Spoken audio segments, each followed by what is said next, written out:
Okay,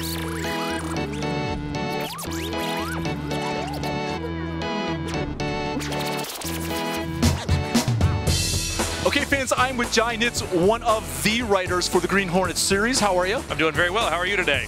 You know, I'm kind of psyched. You know, all things Green Hornet. We got cars, they added bikes.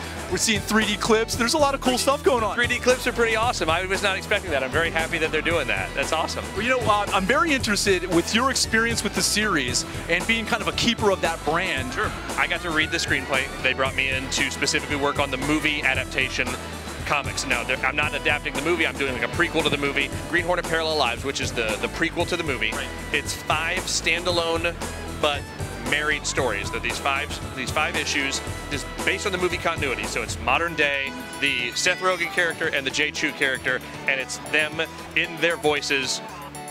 After the movie comes out, there will be a Green Hornet Aftermath comic, which is from basically it's me writing a sequel to the movie. It's me saying, you know what? I love how good the movie is. This is what I would do next. This is what I would do by like day 2. Here's what I would do. I'm also writing Kato Origins, which is a book based on the original continuity, set in 1942 in the United States, wartime U.S.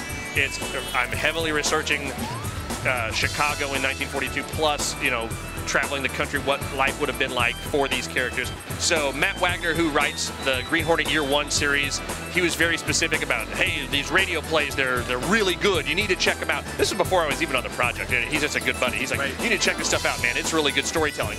Okay, sure, old man, I'll listen to your radio plays. But then I started checking them out, and they're really good. So then Dynamite brought me in to do the Kato book that's based with Matt. So I'm working with him on this old 1940 set stuff, and I'm like, okay, I'm really getting into it. And then you know, I'm dubious. Hey, work on the movie. I'm like, oh, what can this movie be? Right. And I'm like, it's really good. It's like Seth Rogen has a really good voice, and I've liked him back to when he was a writer for Sacha Baron Cohen and when he was doing Undeclared. So I followed this guy for as long as he's been writing. So I like the voices of the characters. I like what he's doing. Then I started seeing the clips of the movie. I saw the screenplay. I'm like, oh, I get it. And it was like, jump into it and make it good. And then, so with the comic book, I pitched my stuff, and I'm like, okay, here's what I want to do. It's movie people. We never know what they're going to agree to, and they're like, we love it. Done. The TV series had a little more of that continental feel to it, sure, right? That 3 martini lunch, right, and hanging out. So when I heard Seth Rogen at the Green Hornet, right, you know, I had that Mad Men kind of picturesque feel to it, but it's not that at all, is it? No, and it's funny because I watch Mad Men, and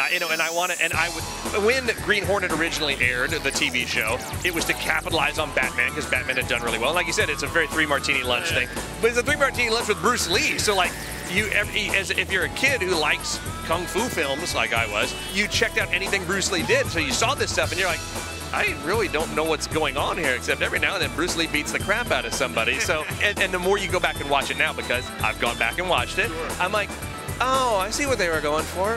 Okay, now I get it because I'm an adult and I tell stories for a living. So, like some of the themes they tackle even, you're like, oh, that was a problem in that time frame. So that's why they're trying to do, like you said, the continental feel, but then attach a modern, you know, 70s problem that you would go, oh, okay. And you know, you're piecing it together in your head rather than when you're a kid watching, going, God, when's Bruce Lee on again? You know, but then you're like, oh, I see they're telling a story and it makes sense and it's good.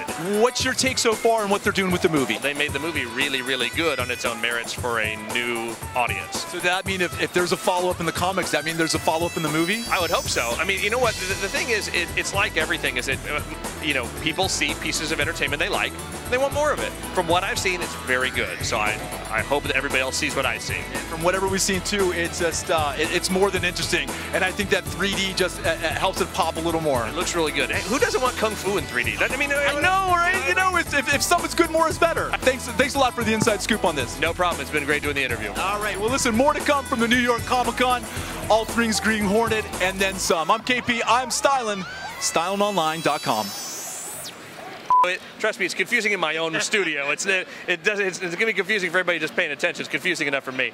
Kato growing up in China and then him first coming over to the United States. That's Kato Origins, right? No, actually, 2 different things. And the Green Hornet Parallel Lives is, it is Kato's origin. Oh, right. Okay, but there's also a book called Kato Origins that I also write. So I was dealing with really lucid, bright people who wanted to do really good stuff. So when that happened, I was like, oh, this is not what everybody's experienced. Battlestar Galactica. Batman. Serenity. What was that? Highlander. The Empire Strikes Back. Doctor Who. Star Trek The Next Generation was my favorite. Scooby-Doo. Well, at the moment, it would be True Blood. True Blood. True Blood. I have to say True Blood, too. She-Ra. Doctor Who. Star Wars, Episode 4. Firefly, without a doubt. Buffy the Vampire Slayer. Joker, obviously. Family Guy. Good choice.